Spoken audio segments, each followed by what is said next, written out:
being an activist, but what do you say to your critics? Very critical. Again, you're being an activist. I am not. That's not appropriate, sir. Who are you with? What's your name? That's an appropriate question for you to ask. You're going to ask how many questions? You get 3? What a stupid son of a bitch. Good morning, Liberty lovers, Liberty curious, and anyone tuning in to Friendly Fire. If you're watching live, then let me especially thank you for tuning in so early. This show is dedicated to interviewing libertarian candidates running for office and only libertarian candidates. As the name suggests, candidates may be asked some tough questions. But as a fellow libertarian, I'm not here to make them look foolish or fail. I'm raising the bar for interviewing candidates, as well as the expectation for candidates. The Libertarian Party is the third largest political party in the United States and the only viable option to compete with the big two. Now today, we turn the tables. Instead of me holding a candidate's feet to the fire, they hold mine. It all began Saturday night when a candidate I had scheduled to pre-record on Sunday reached out to tell me they weren't feeling it. I inquired further, and this person indicated that it was part me and part current Libertarian Party drama. They also said they still intended to run. They just wouldn't be joining me on my show. I'm not going to give any names, but we'll address this matter further at the end of the show, along with a few small announcements. So be sure to stay tuned for that. Now, you might ask yourself, why would I put myself in the hot seat? I'm the host. It's my job to be tough on the candidates. Well, those who follow me on social media, you know me as Liberty Dad, and you know that I'm always chiming in on various topics, generally trying to be the voice of reason. Sometimes, though, I'm not. And the latest party drama seems to have been one of those times. Instead of running from it, I'll do what I ask everyone else to do, confront it head on. But I cannot ask just anyone to help me confront it. There are those who would simply rather me go away and have no interest in disagreeing with me to the point where I can improve. So this morning, I've asked a good friend and a Libertarian Party candidate, because the show is about candidates, to join me and discuss.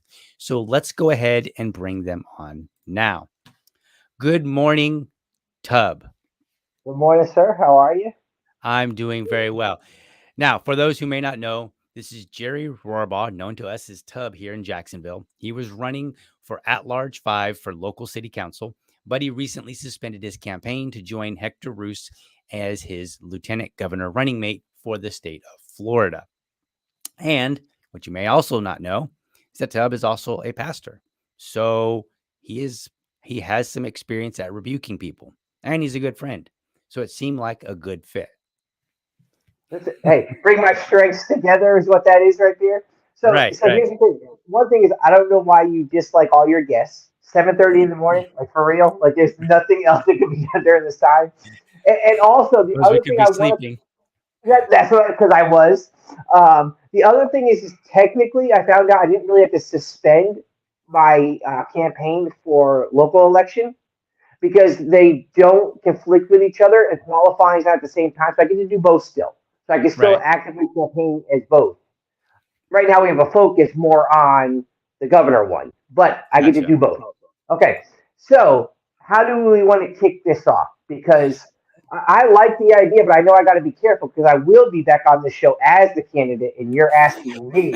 So I want to be careful about how far I go with this because that could backfire on me later. No. So that's the interesting part, right? Like one of my things is that we need to treat each other with respect. Iron sharpens iron, all that stuff, right? So and sometimes people need to hear it. Now, one of the things that I don't have to worry about with you is you're not going to get on the show and just rant and rave and just be like, you SOB, you're such a terrible this or that. And, like it's going to be constructive. That language out.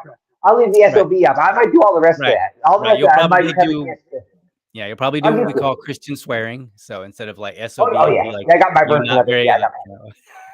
Like I'll be like half donkey something or something along those lines. And we'll figure that one out. All right. So how do we want to go about this? Because all right, so let me explain what's going on. How we talked about this. Okay. So we talked about this, and we decided that we would use your social media specifically.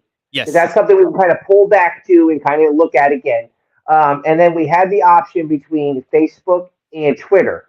Now, I mentioned to you, I said, you send me a few, some good, some bad that you want to deal with. And I said, I will go find some also.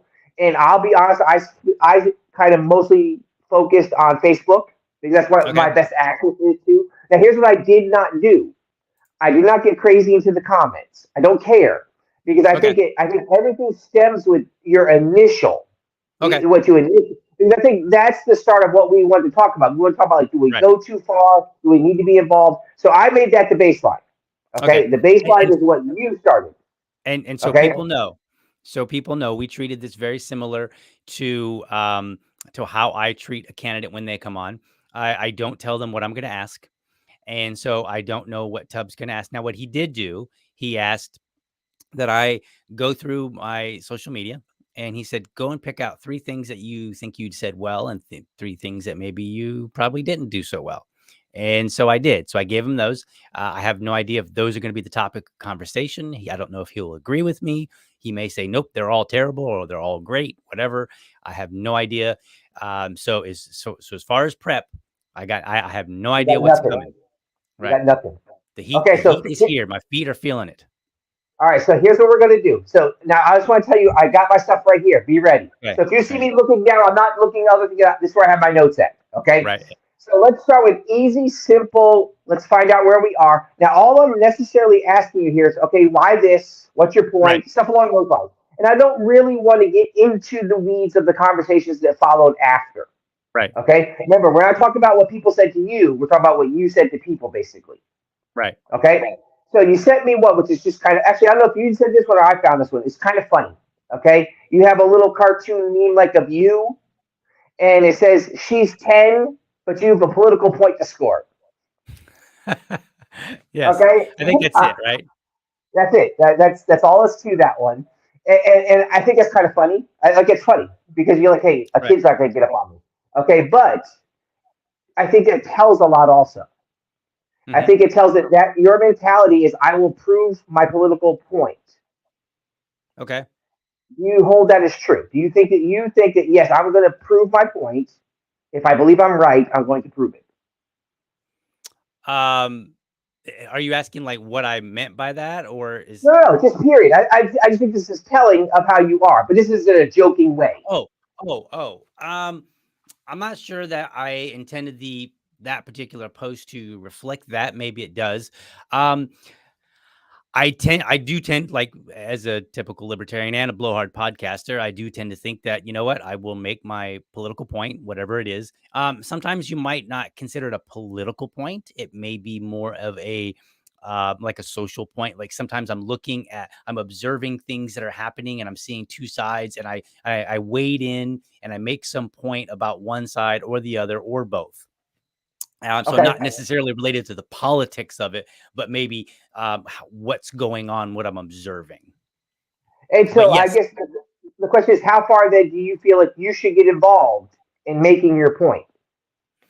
um, I think that's something that I have not really sat down and said, you know what, where is the line? Where is the point that I will say, you know what, this is not something that I kind of just do it on a whim. Like if I have something that I think is meaningful to say, then I'll say it.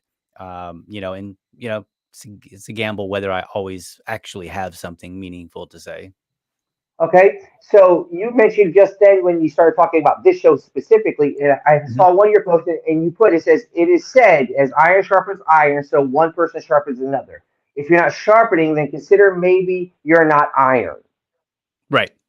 Okay, so to me, this is kind of going along with the joke one. This is kind of saying, hey, we're going to do this. Right. Okay, so do you find that part of your role you think is just to keep refining people? That your job is to knock the spurs off of the metal to get people moving? Is that your role? That is a role that I have adopted. Yes. Okay, and so do you think you're fair in that role? Sometimes, not always. Not. Okay, You know what? Here, I tell you what. Let's put it this way.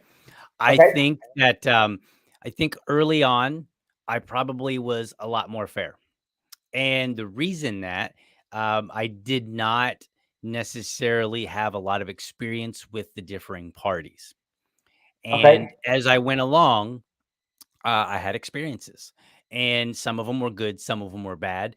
And these experiences, and I've said this to people, I'm like, these experiences have tilted me toward being a little more sympathetic to one side or the other.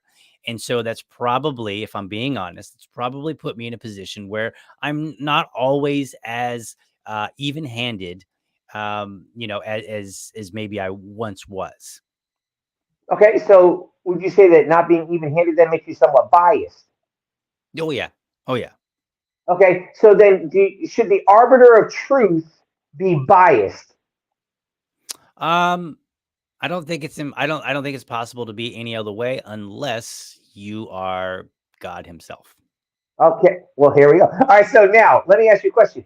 You admit to being biased in situations. Mhm. Which situations do you think those are? Which ones do you look at and go, you know what, maybe I lean a little too far this way? Give me an example where you've noticed that.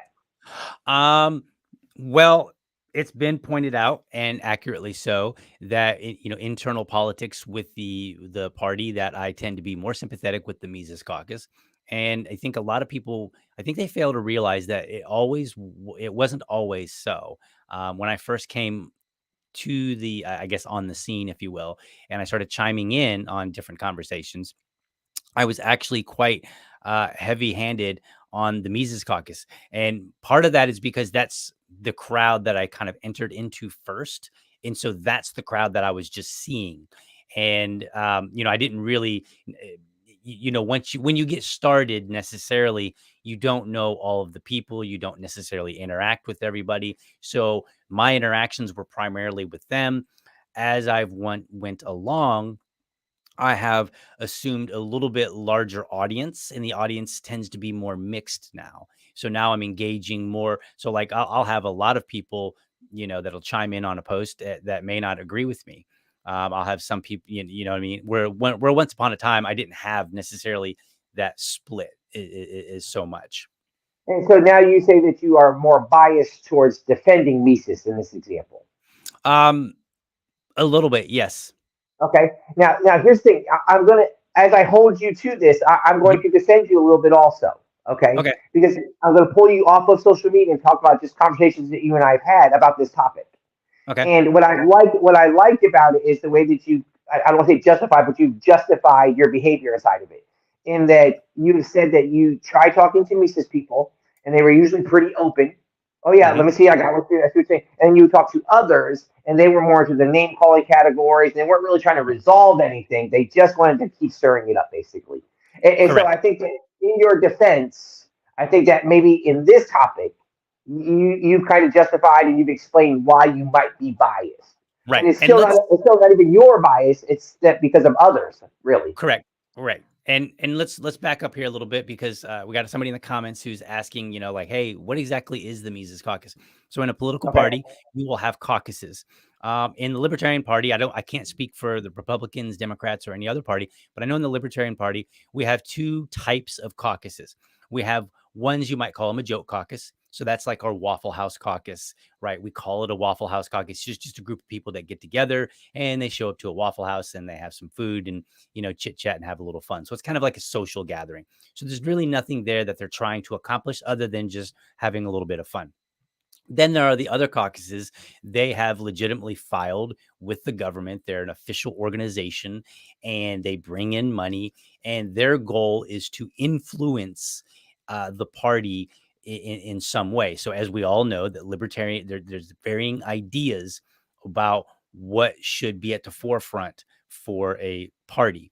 And in many cases, like what you might see and I'm going to wrap this up really quickly, but in many cases, what you might see is that, like, say, the platform changes, maybe not from year to year, but maybe from presidential election to presidential election. And so they may just put something more in the forefront that year, or they may remove something, so on and so forth.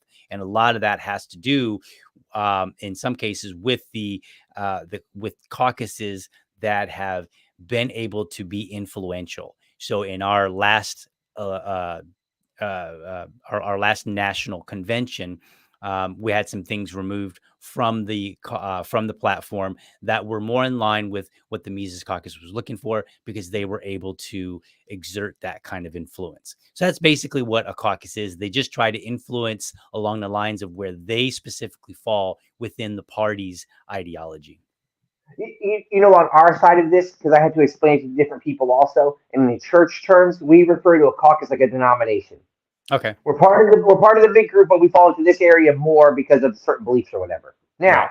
here's the thing. I'm glad that got brought up, but I would have held off if I was running. If this was my show, I would have intentionally held off because I know what I want to get into coming up here in a couple minutes will Okay. be party side stuff. But I want to kind of ease into party side stuff because I think party side stuff starts getting a little ugly, and I think maybe you show yourself more in those type of situations. Maybe you do other. So Okay. I wanted to start. I wanted to go into a social one. This is Okay. very kind of not the social one you sprung on me. I want to make this very clear.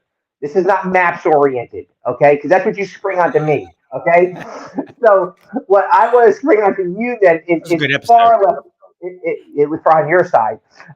It's this one I think is far less controversial, but the point is still there, okay? It's from May 17th on Facebook.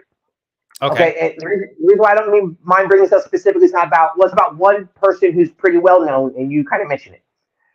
So Jordan Peterson had put a message out talking about a heavy set girl on swimsuit Okay. issue, and you said Peterson was out of line and it overshadows a real issue. The issue isn't that some find heavier women attractive; beauty is in the eye of the beholder. It's that people are being conditioned to accept and provide moral support for others' preferences or risk becoming a pariah. Okay, so clearly Okay. you found this. What made you decide to get into this conversation? Okay. So I pulled the post up.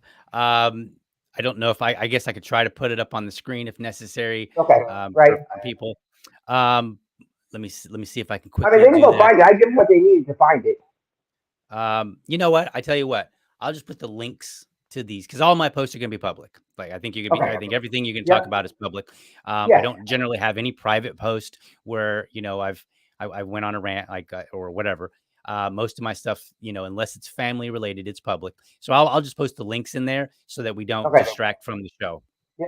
Um, Okay. so, reading it again, Peterson was out of line, overshadows a real issue. Issue wasn't that some find heavier women attractive, beauty is in the eye of the beholder. It's that people are being conditioned to accept and provide moral support for others' preferences or risk of becoming a pariah. So I read that again real quick. So two things that had me post that. One, it was kind of popular. Like when I see a lot of attention being drawn to a particular topic, the likelihood that I weigh in tends to be a little bit higher. It's not always. I mean, if it's about something like Bitcoin, which I know absolutely nothing about, Right. then chances are I'm probably not going to say anything about it. I tend to gear more towards social issues. That's where I've always operated. So that's the first reason. The second reason is and let's talk about that very last statement where I said Okay. provide moral support for others' preferences or risk becoming a pariah. So in this case, what Jordan Peterson had done, he had commented on a swimsuit edition, Sports Illustrated swimsuit edition with a heavier set woman. And in his post, he said, "Sorry, not beautiful, and no amount of authoritarian tolerance is going to change that." So, of course, I thought he was out of line. I think that was appropriate. But I have noticed that there is a trend of people who are kind of imposing this view of you need to accept me or else, right? Okay. Like you accept who my choices or else. And so you'll see posts out there along this line where, people are saying like, hey, I've seen articles written where they talk about like, hey, if you do this, you're fat phobic, or if you choose not to date somebody who's heavier, you're fat phobic. And I'm like, this is ridiculous. Like I should be allowed to have my preferences. And so long as I'm not being mean about it. So why did and how did Jordan Peterson be out of line then? How is he out of line? Because he's basically saying what you're saying. Well, I looked at him and I said, you're a very, very public figure. You're also a psychologist he is very, very intelligent. He knows the absolute power of all of his words. And I think he is extremely careful with his words in most cases. I don't think he says things that he doesn't mean to say. I think he's a lot more skilled than most of us at speaking publicly about things because he's got that experience as a psychologist. And so I thought it was inappropriate for him to say, sorry, not beautiful. Now, I did agree with the rest of his comment, though. So you think he flushed that all away on one comment? You just made the argument that he seems to be well thought out, well planned, well spoken. Mm-hmm. And Right. then you think that so does he not in that? You don't think he's factored that in, and then you don't think he goes, "Hey, wait a minute, I have a right to say this." Oh, I didn't say he didn't have the right. I just. But you thought he went too far. Why is it too far? I think he can be well spoken. I can think he be intentional, and I think he can be wrong all at the same time. And I think for that the first three words, sorry, not beautiful, I think that was out of line. Now you can make the argument that it goes into this idea of, you know what, I need to push back and not be a pariah. So hold on. So basically what he was doing was what you want to say you want to be able to do is you want to be able to say that you have an opinion on this. I want to be able to explain it to others. You don't have to like it, but I have this right. And so if he went too far, how many times do you think people are saying, DL, you went too far? Depends on who you ask. So you understand now. Now it is a matter of whoever picks up on it. Sure. Now, what you also have to understand is you mentioned that Jordan Peterson has a certain level of influence. Mm-hmm. Well, I would suggest that you do also. A bit. So now maybe his is bigger, clearly, right. But it's still there. Influence is influence. Okay. So whether you influence 300,000 or 30, you still have that influence on them. You still change their thinking on things. Yeah. So maybe then you're wrong when you say these type of things, because if he's wrong for suggesting I don't like this, I'm not attracted to this, maybe then you're wrong. In his particular comment, or you mean other ones? In a broader scheme, but if he's wrong for saying I don't like this, and that's too far, so why would that not apply to you? Just because you have less influence? So I think there's a difference in saying. So first of all, yes, I do believe that. Hey, if he states his opinion up front, it's possible that, and I say that his opinion may have been wrong to share, not necessarily wrong opinion, but just wrong to share. Then it's equally valid to say that sometimes when I state my opinion, it may have been wrong to share or in the way that I shared it, right? Which is kind of what I was getting at here. Is that it's okay for him to have the opinion and say, look, I just don't think that woman's attractive. And that's fine. That's not a problem at all. But I think in the broader context of him being a more public figure, I didn't find it was necessary for him to say, sorry, not beautiful. Because one, he's not even really saying like, you know what? I understand that other people might like heavier women, but I don't. Right. He's just flat out making a very declarative statement, not beautiful. Like it is not. And I'm like, well, it depends on who you talk to. I know guys, we probably all know guys that do like heavier women. And that's okay. So are you suggesting that in turn he shouldn't mention his opinion then because he has influence?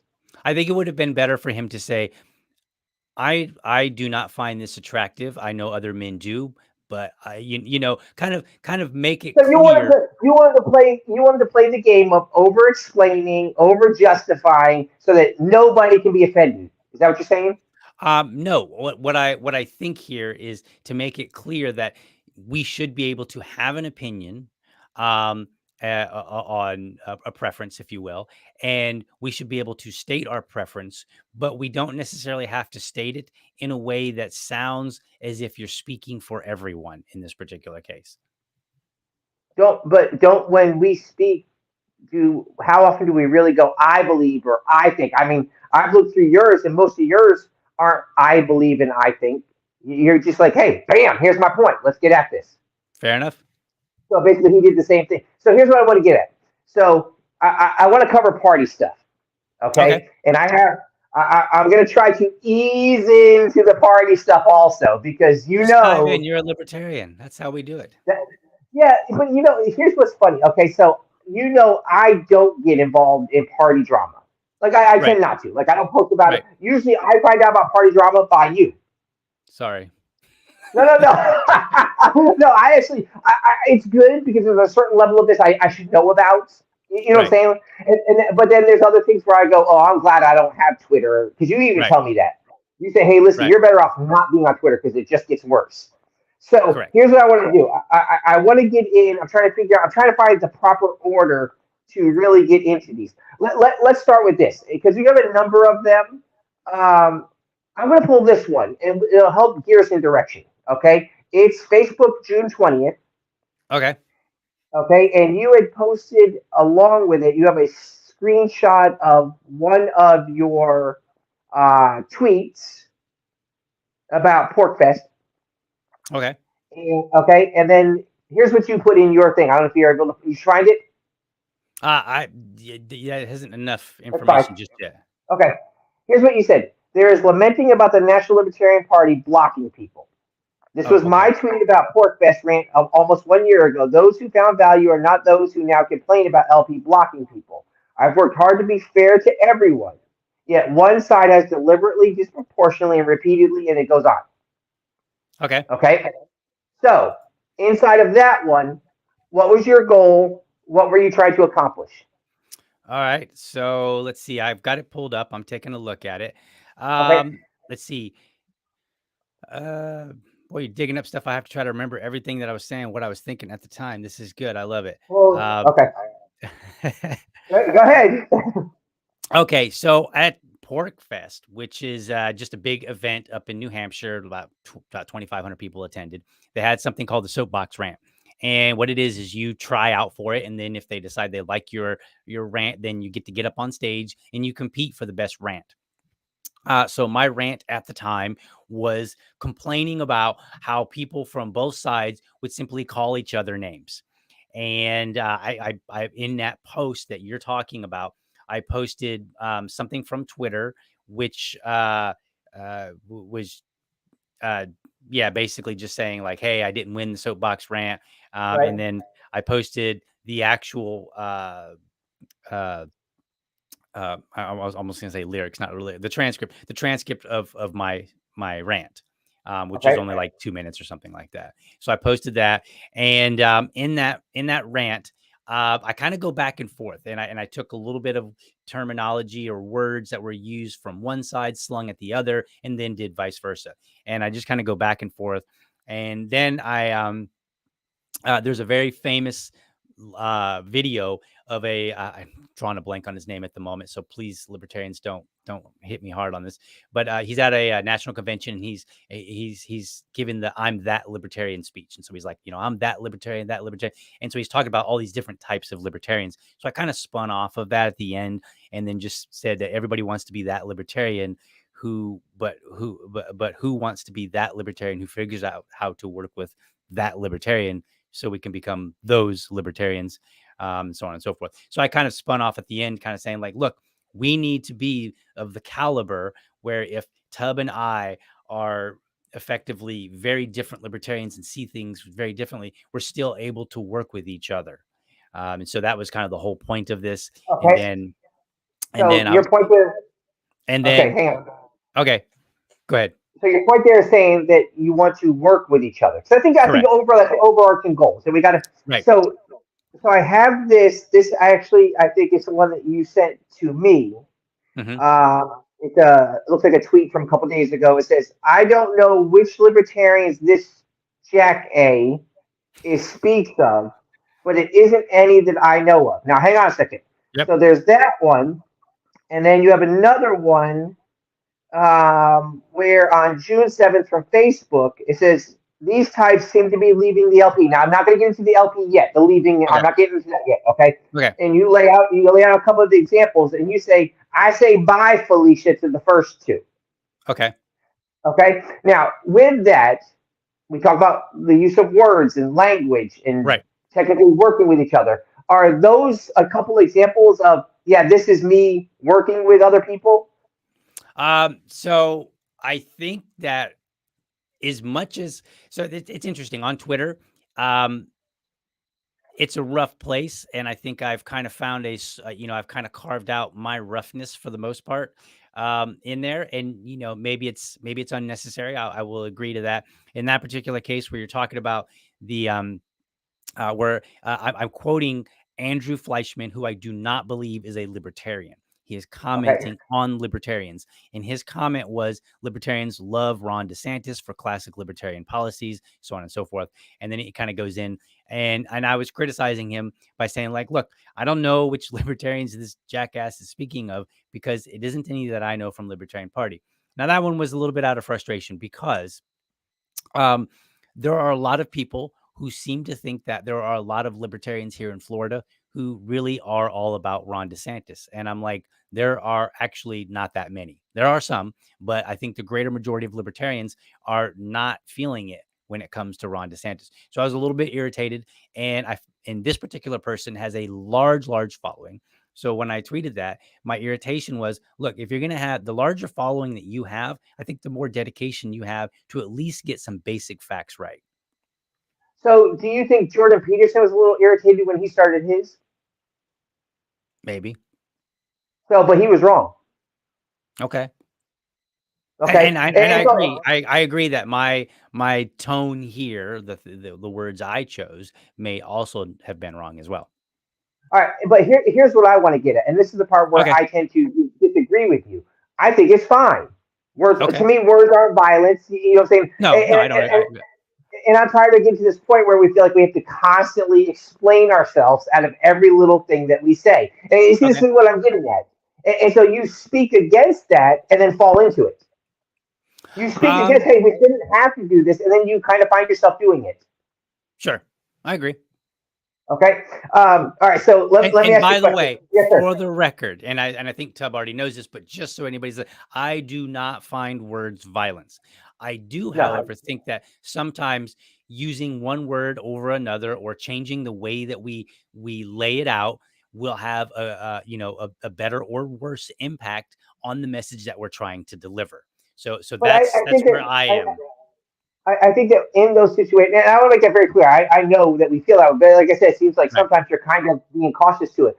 And the thing is, no, I'm not. We're not going to. So you're telling me to. So are you telling me I should get worse? I'm telling you, if you believe it's okay, you shouldn't have to worry about it. I'm telling you that if you believe that people are just going to be able to have this freedom of speaking, and we have to understand that not everybody is able to present themselves as well, especially with words. Okay. And so we have to understand that maybe them saying this is the best way that they thought. This was them churching it up. Okay. You know what I'm saying? Sure. And that's why I don't fall into the category of let's be careful about how we say it and what we do, because I think that not everybody's able to present it as well. Gotcha. Okay. All right. So now I have one. I'm going to ask you on this as we get ready to delve into party stuff. It's on really quick. Yeah. Really quick. Yep. I want to take a quick break, and this is like 30 seconds, just to throw a little promo ad in for a different candidate. No. We don't do other candidates. It's this guy or none of them. All right. So let's hear briefly from another candidate, also here in Jacksonville. Individual liberty and self-preservation are the keys to freedom, and our body is the vessel for which we practice that very freedom. The way we think, the way we move, the way we act is the way we honor that freedom. My name is Ronald Tracy Robinson. I'm running for City Council in District 8. This is Liberty Without Permission. With your help. Thank you.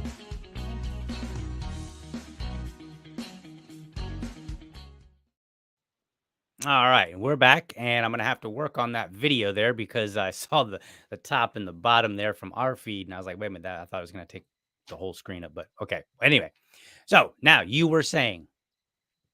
Okay, so I have this one, and I'm trying to find out who exactly is you're speaking to this, and maybe help explain that a little bit. I can't see the very top of this. It's the screenshot that we had.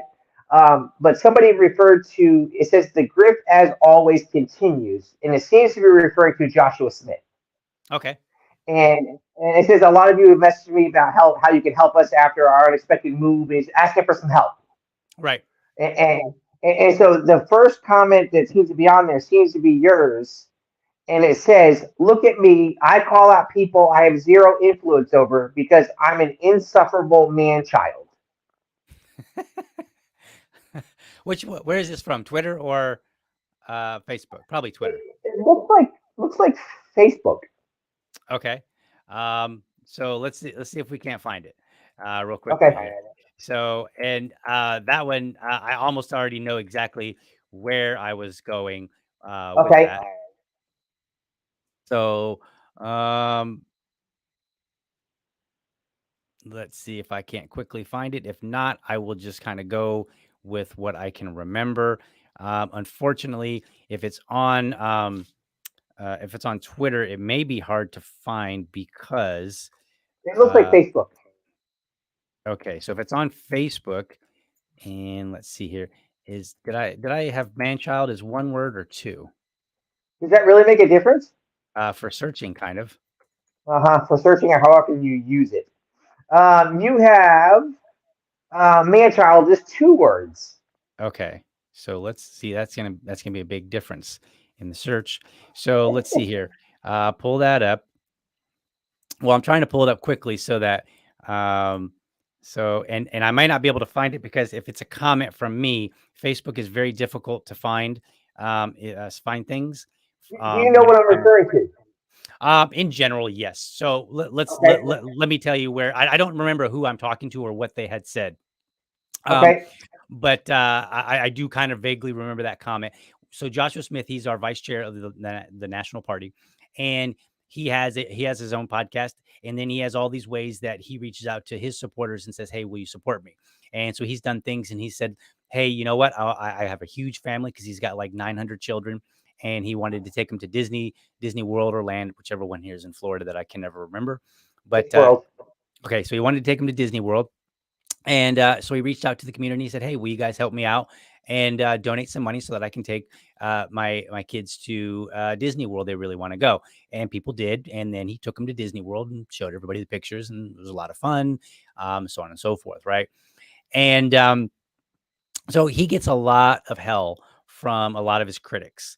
And we're not going to go into the whole backstory, but Right. part of it is with the grift is people say, "Hey, he's a grifter because he's always asking for money." And they kind of go in like, "Oh, you should get a real job, be a real man," kind of attitude.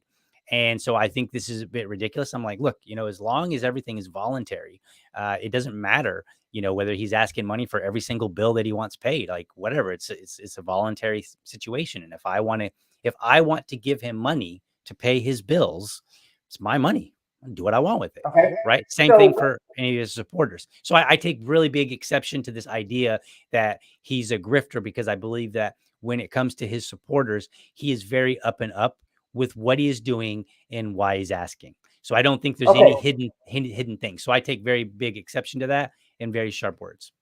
But right there, you explained it. Right there, you did not.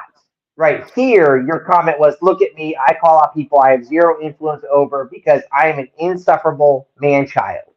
Yeah, and that probably was That because, yeah, and that doesn't make the point you were just making. Right. And no, I'm explaining in general because I don't remember the comment that I was responding to exactly.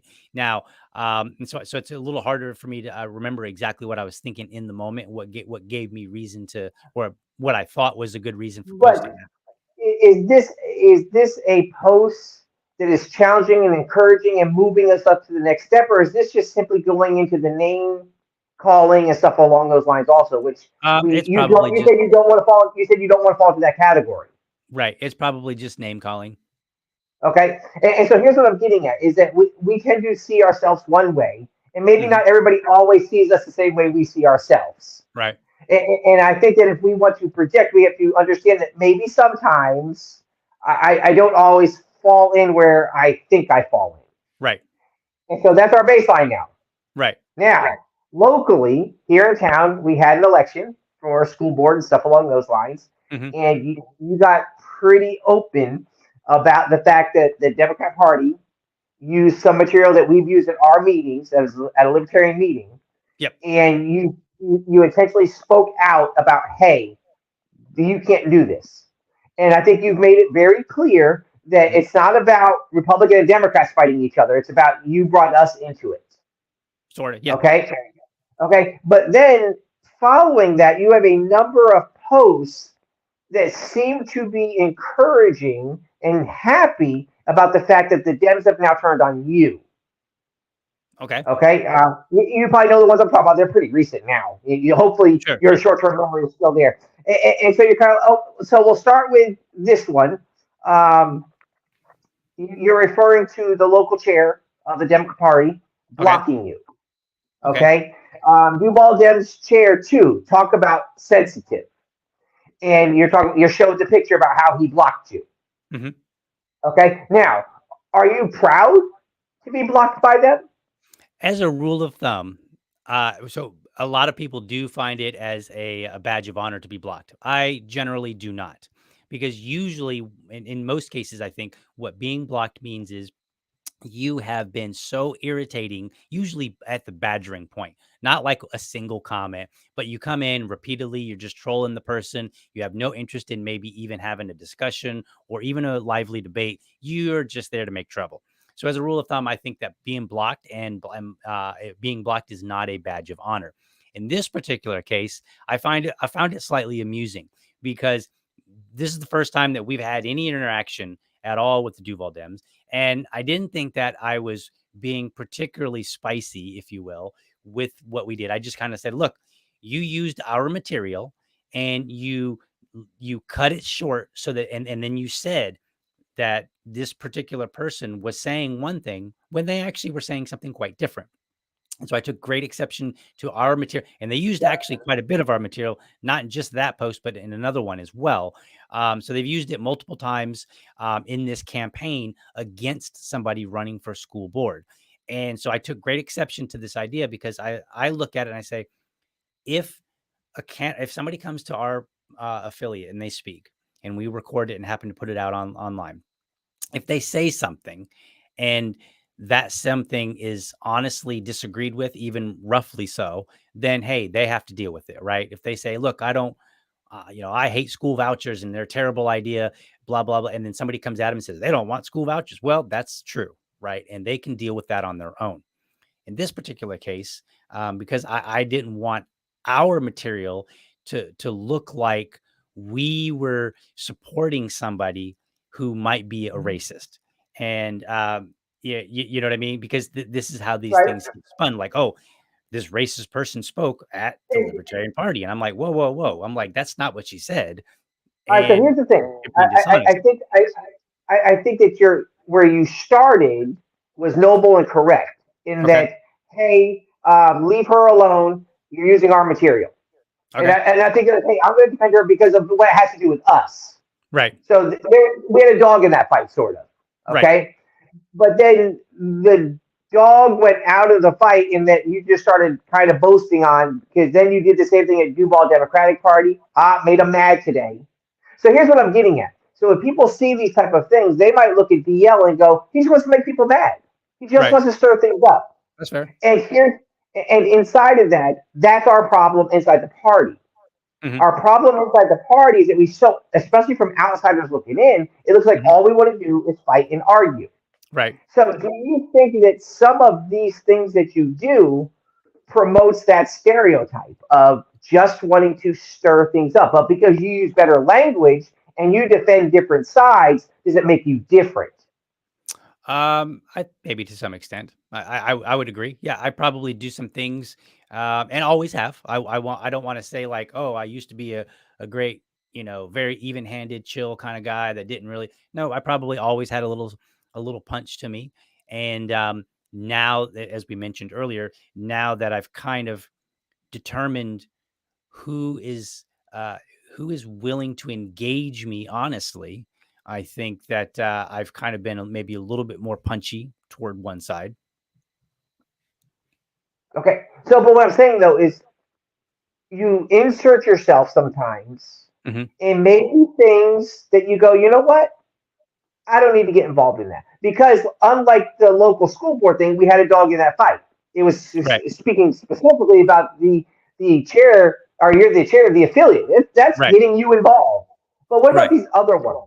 What about these other things where we kind of maybe we insert and maybe we shouldn't have? Maybe we take sides, we just stir up the drama more by getting inserting ourselves into things that we now get involved in. We didn't have to be involved with, that we could have looked at and gone, I see it. I don't need to be involved. Meaning, if I'm driving past down the road and there's a train wreck, like a true train wreck, Right. I don't go, let me drive my car into it so it's worse.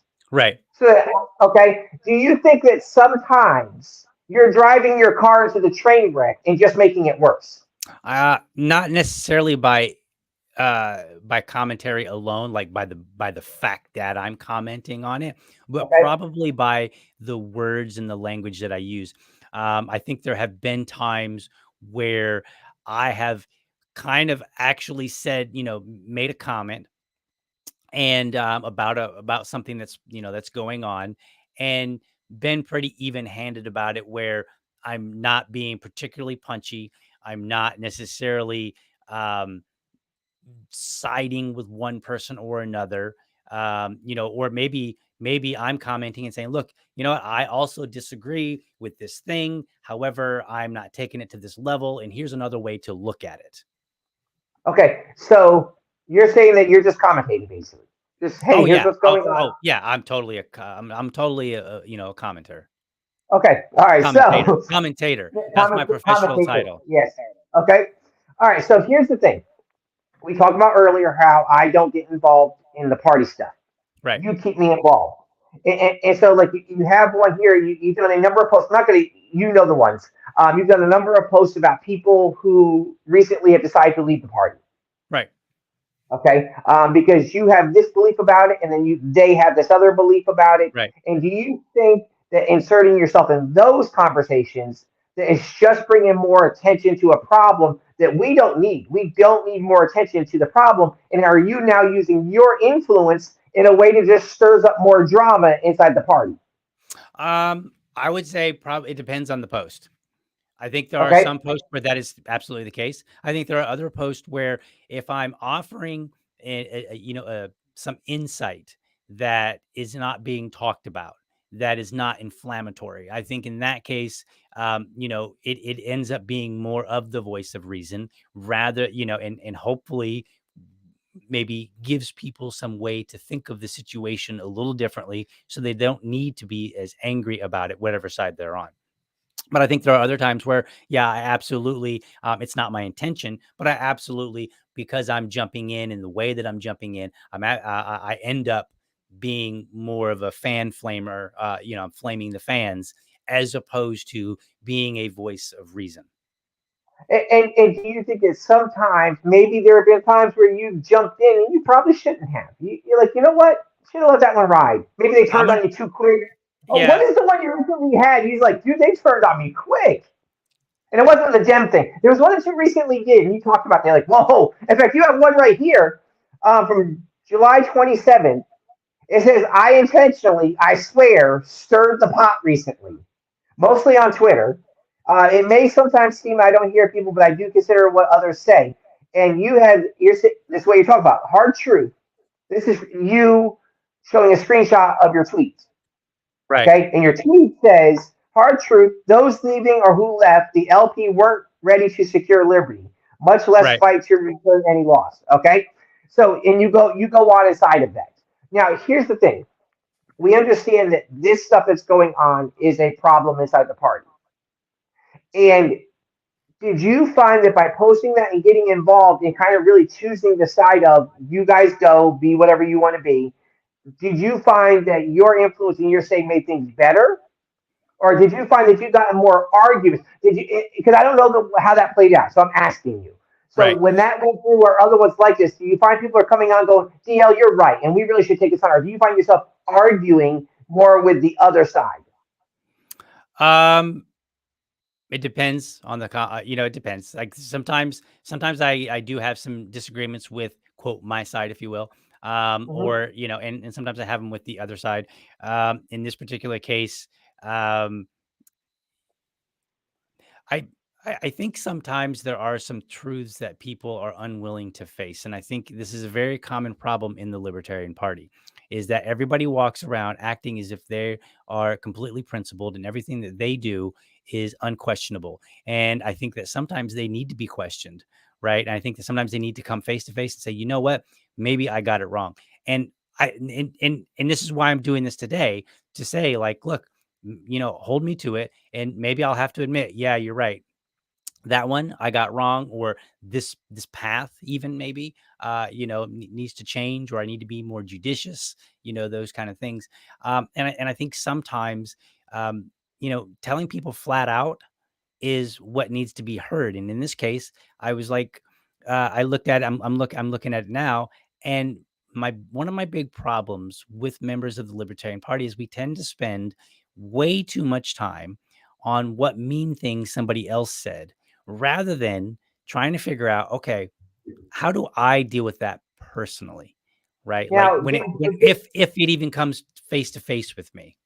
but do you find that in those situations you're doing it also? That you're saying we're fighting, I'm making a stand, and it's something that maybe I couldn't just let go. Let me give you an example.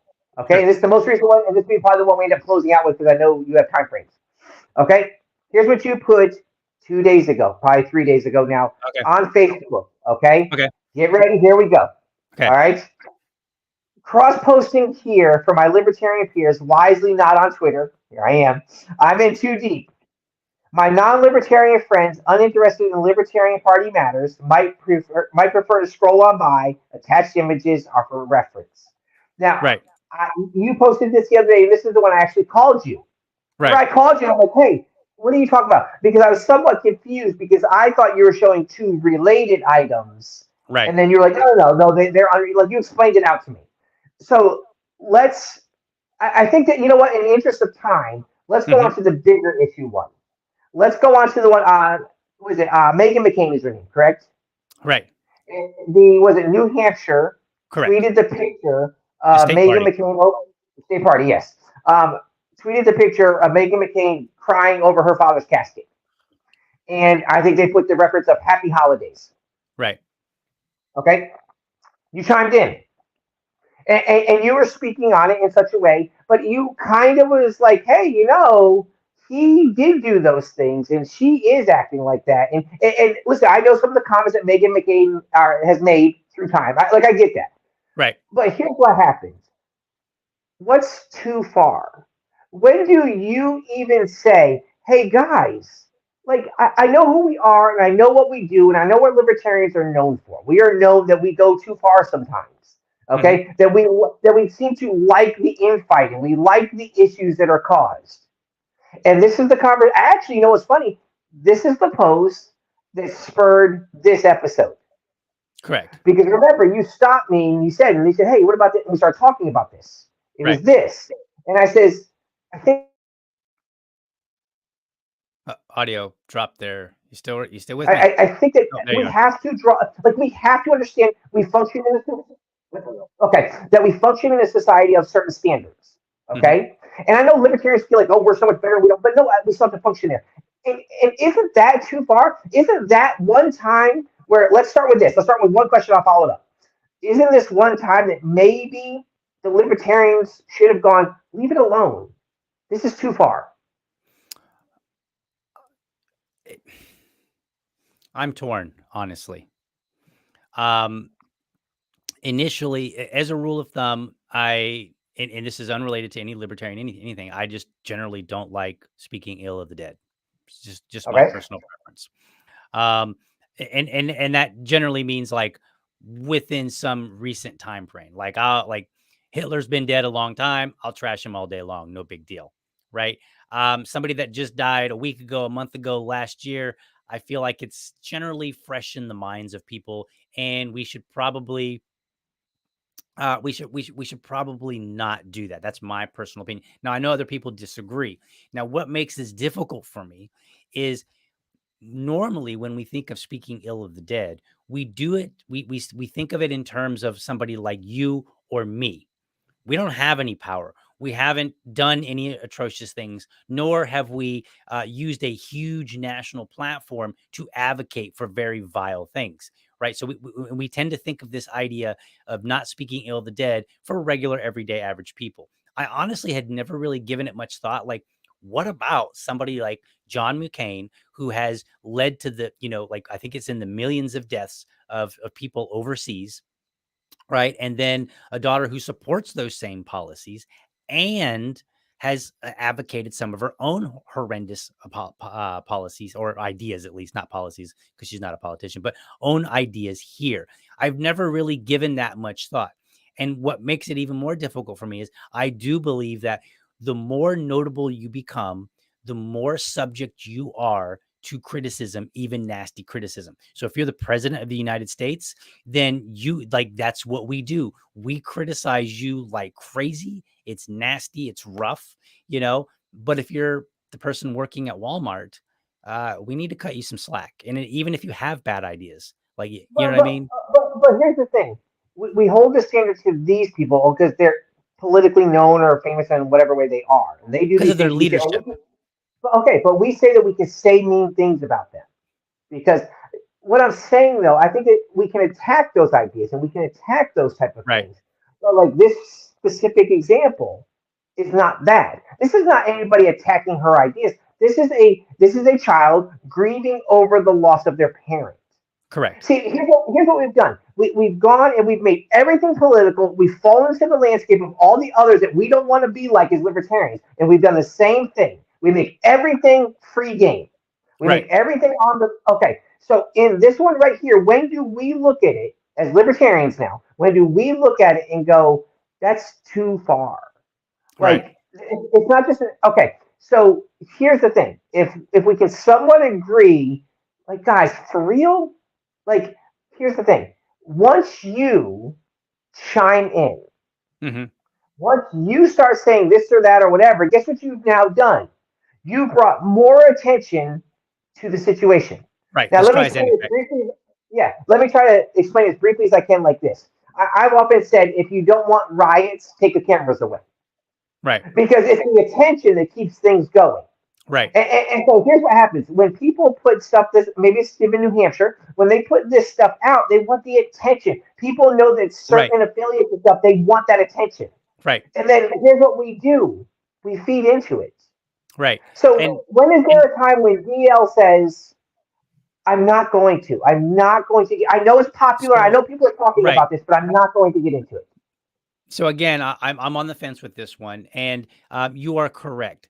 They did it, as far as I know, explicitly for the attention, not because they just wanted to say, look at me. They wanted to bring attention and have the opportunity to start talking about some of these things that don't get talked about. And Libertarian Party members, they know, if anybody that's been around a while knows, that we get shut out of media all the time. I've literally watched, media where they get on there, they're literally talking about a candidate and they're like, yes, this third party candidate, they won't even say our name, right? So these are absolutely attention-getting devices. Now, we can argue or we can have disagreement on whether or not they're good ones or if there's even a better way. For the folks in New Hampshire, I believe that they look at it and say, this is the way to force the hand of getting attention. Now, I'm not particularly a fan of it. And every single post that I made on that topic, I was very clear that I wish they had not done it. I also turned around and said, but I'm not going to be held back from being able to talk about liberty. I'm going to find a way to talk about liberty, even if it's something that I totally disagree with. Okay, but this isn't a conversation about agree, disagree, help move things forward. We understand this is kind of too far. You could have easily said, I'm not getting involved in this one. Correct. I'm not going to fan the flames, because I don't know that in this one, I don't think that there were any fans for me to flame. They were already blazing like crazy. But hold on. Here's what happened. They're going around. But on the other side, I wouldn't have known. It was on Twitter. I would have never known had you not brought it over, me personally. Okay, right. I wouldn't know. I'm sure other people already knew. But here's what happens. Remember, you posted this, and then a number of conversations came off of it. I started reading. Okay, so it did. You did bring it into the conversation when the best thing that probably could have been done was, no, let's just not bring it in. Because to me, your argument was well made in that post where you talk about the New Mexico party. Right. Because that fits into us. That doesn't bring anything else into the mix. So when and how do you decide when you're sitting there and you got information in front of you and you say, hey, I'm going to cover this and not cover this? How do you determine which one you're going to cover? And does things like this ever factor in? You know what? I don't need to bring more attention to this. It's usually, I guess I have a very simple formula. I just say, do I have anything that I think is going to bring insight to it? And I know it's not always the case. Like, I'm not trying to say like every time I speak, I'm saying, wise words. But when I engage, when I initially start down that path, I'm like, do I have something worth saying here? Or at least do I think I have something worth saying? And I think that's where, it gets, I think I'll be honest. I think it gets mixed. Sometimes I do, or sometimes I end up having something meaningful to say, and sometimes I don't. Now, on this note, I will say that I could have probably let the initial post ride, okay, and not say anything, and just let it go, and then been better off following up later, because there was a second set of tweets that I made, two sets or two tweets, and where I said, I actually had a conversation with a friend who was more liberal. Here's how that conversation played out, despite the awful nature, and I said, like, this person, they initially cringed when I talked to Mm-hmm. them about it. They visibly, they were like, and then I started talking, and I said, like, here's our position. We're very much against war, so on and so forth. We think that's very atrocious. And then the conversation ended with a nod, not a nod of approval, definitely not. It was just like, Right. I get it. I see why it was done, even if I hate it and dislike So, it. so look what happened right there. Is it made them cringe initially, and you really didn't change that, but instead you brought it to their attention. You said, "Hey, look what the libertarians are doing. Look at," and they didn't know otherwise. So to me, this is an example of had Mhm. you left it alone, certain people never would have known, and it would have been nothing we ever had to account for. Sure. Now, okay, so here's what I'm gonna do. I guess I'm gonna wrap up your show like this. Well, you know how Okay. you gotta wrap it up, but I Right. want to Right. do Right. I want to do two quick questions, and just answer Okay. as easy as quickly as you can. Okay. Okay. Okay. Do my Along best. these lines of our Yeah. conversation. Okay. Along the lines of our conversation, think of recent or however long. Is there a post on Facebook or Twitter which you look at it now and go, you know what? I really shouldn't have said that, or I really shouldn't have gotten involved. Um, I have to think about that one. I can definitely think that there are posts where I should have said nothing, and those are usually the ones where somebody comes at me, and then I punch back, sometimes excessively hard. Okay. Do you have an example of that? Um, Not one that I can give without divulging a name, but there is a person. I mean, I'm going to try my best to keep names out of it if I can. Yeah. Yep. But there is a particular person who we once called each other friend, and it was along this New Hampshire issue, and I felt like this person had been kind of coming at me and been a little bit on the mean side toward me, and I was like, look, and I'm not, before this post, I believe that I had generally handled things fairly well, and this one, I look back and I'm like, I could have, I kind of went on a rant and said some mean things, and I think it would have been better off just to say, look, if this is the kind of friendship, if this is the kind of behavior that that I should expect as friends, then maybe we should just cut ties, and just left it at that. Like, that would have been a way better approach, because then that would have left me without being equally nasty. I'm Did you probably say going to dig my heels in when I'm a little nasty on behalf of somebody else, though. did you lose a friend over it? I don't know for sure, but I'm pretty confident. Okay. And then the one thing, the last one, here I am. What is a post or an event or something you chimed in on that you go, man, I'm glad I said something. I'm glad I got involved. I'm glad I took a side. I'm glad I defended this person or defended that person, whether I like them or don't like them. I'm glad I stepped in because it seemed to actually help the conversation in a good, positive way. It's hard to say whether it helps the conversation, because unfortunately on social media, things tend to be driven toward the negative. However, I feel confident, and I will stand on every single time that I have defended somebody, and it doesn't matter which side. And I have defended people on, we have two major sides, if you will, in the Libertarian Party, for anybody that's listening or watching and maybe isn't quite as familiar. Um, and I've defended numerous people on both sides. And I will stand, and I am proud of having defended every single person that I have. And some of those people I have since cut ties with, because some of those people that I have defended have come at me nasty. And I probably would not be as willing to stand on the times where I punched back, where I should have just simply said, look, I've defended you. I've been a friend to you. And it appears that that doesn't mean much. So let's go ahead and go our separate ways. Maybe things will be better in the future. So here's what I would like for you in your comments, in your links. I would like for you to give an example, a specific example of, hey guys, here's where I chimed in and it worked out pretty well. Like I helped move the conversation in a good direction. Okay. Okay. I think I can find one. Yeah, something people can go back and go, oh look, yeah, here it is. Look, I'm glad he got inserted in this one. Yep. So I know you're done with me. Okay, so I know you close up your show in the way that you close up your show. So I want to thank you for this time. I want to thank you. You know what? I liked it, the fact that you're willing to be held accountable for the things that you say also and how you presented this idea to me. And I thank you that you trusted me to be the one to go ahead and do this. Absolutely. And I don't know if you happen to have seen it, but I will point out another tweet that I made just actually last night. So Elon Musk had posted something to the effect of, like, hey, sometimes I say something that's very useful to other people. And if you have an idea, please share in this thread. Here's what I said. I said, I keep myself surrounded by trustworthy people who want me to succeed. They don't always agree with me. They'll speak up when they think I'm out of line or making a questionable decision. And most importantly, they recognize that sometimes I'll agree and sometimes not, but I'll always hear them out.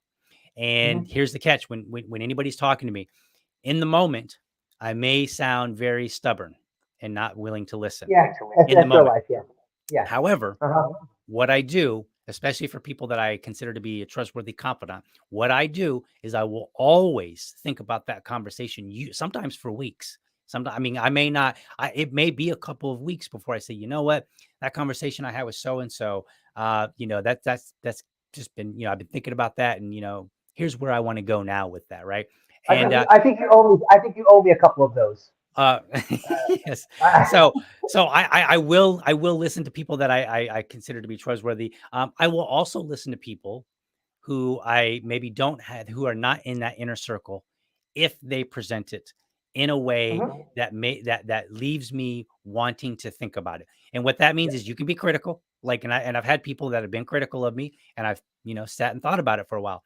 But if you come in and you're like, look, you're a jackass loser and you're just a bigot and you hate everybody. If you're talking that kind of language, I will probably not, think about it much at all. Just because there wasn't much, it was just a bunch of insult. But if you come in, you're like, DL, I think you were wildly wrong and that was totally inappropriate. And I'm really, it just bothers me that you have said that. And I feel kind of disgusted having even read it. I mean, that's rough, but I'll listen and I'll even think about it. Okay. So, hey, thanks, man, for having me on and letting me hold you under friendly fire. And who knows? Maybe I'll do it again. Okay. Hopefully not soon. All right. Take a couple weeks to think about all of this. Yeah. I got to get a couple weeks, and I got to make sure that I keep up my blowhard cred. So I am a podcaster. We are a blowhard. So okay. All right, Tub. Thanks for being on, and let's get to that closing real quick here. All right. So a large driver of online fighting is driven by what others post on social media. It's often, but not limited to, party accounts, but sometimes it's also over what people personally post. Critics will often say that certain posts aren't professional, giving others a reason to not take libertarians serious. And I agree. Some posts really aren't professional, including some of my own.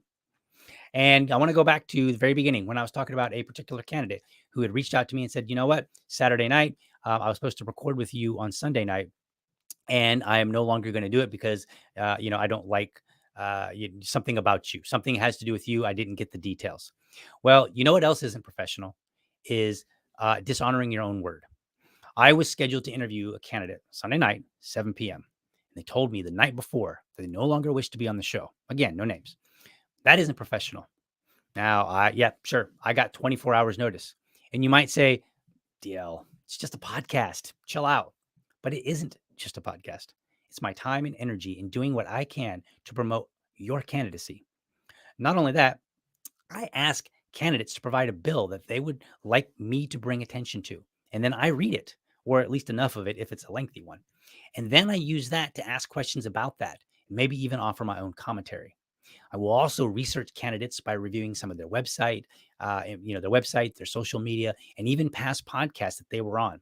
And this is so that I can come up with new, fresh questions and maybe hopefully find some tough ones that they may have to be prepared for on the campaign trail.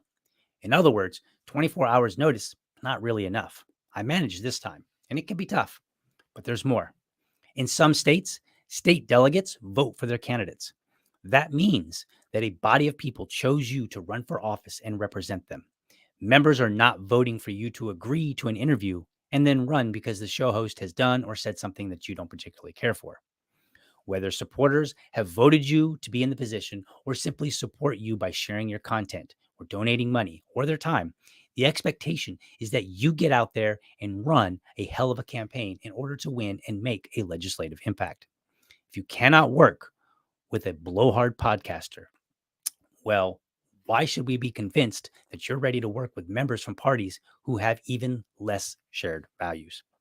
To deal with this, I'm making a change. Starting in next episode, I'm going to promote the upcoming candidate of the next show at the end of my show. And I'll do that I'll do it again throughout the week. And it's what I should be doing anyway, because again, we're trying to raise the bar here on Friendly Fire. But here's the catch. If a candidate decides not to come on, I'm going to let people know. And if they give me a bill to review, I'll review it without them. And then they can explain how they are unable to work with me, but plan to work with people from other parties. Now, this does not apply to anybody who runs into trouble, they make a mistake, or have an emergency come up. I am totally willing to work with people when life happens, but not honoring your commitments, asking me to put the work in, and then changing your mind last minute is tantamount to fraud. And this show will not tolerate it. As we said, iron sharpens iron. Now, I'm not going to drag you. I'm not going to get on the show and blah, blah, blah. This person's terrible. No, that's not what we're going to do. I'm just going to go on without you and let people know. Plain and simple, and then move right along. And then some other things that I want to point out that I'll be doing. I'm going to be looking in the future. I don't know when. I'm thinking that what I would like to do is have a Wednesday morning open show. So on Monday mornings, what I do is I reach out and I find candidates and I bring them on the show, and that's scheduled. What I would like to do is maybe have a Wednesday show where I do the same thing, similar thing, but instead of reaching out and planning it, just having somebody say, you know what, I've got the time. I'd like to be on your show. And if not, then maybe I can talk about what I've seen going on with other candidates. The reason for this is I want to bring as much attention as I possibly can to libertarian candidates. So I'm working right now.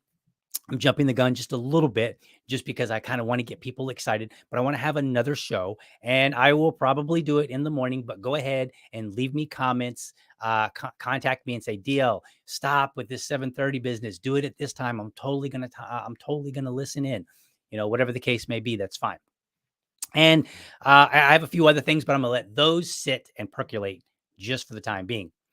As for now, that's all for this week. I want you to find other episodes at libertydad.com. Those are going to be the ones that are in audio format. And you can find archived video episodes at youtube.libertydad.com. You can also connect with me at libertydad, all one word, on Facebook, or libertydadpod on Twitter, or email to libertydadpodcast@gmail.com, because I'd love to hear from you. And remember, if you're a champion of liberty, your business is people and your product is liberty. Have a great week. Catch you next time.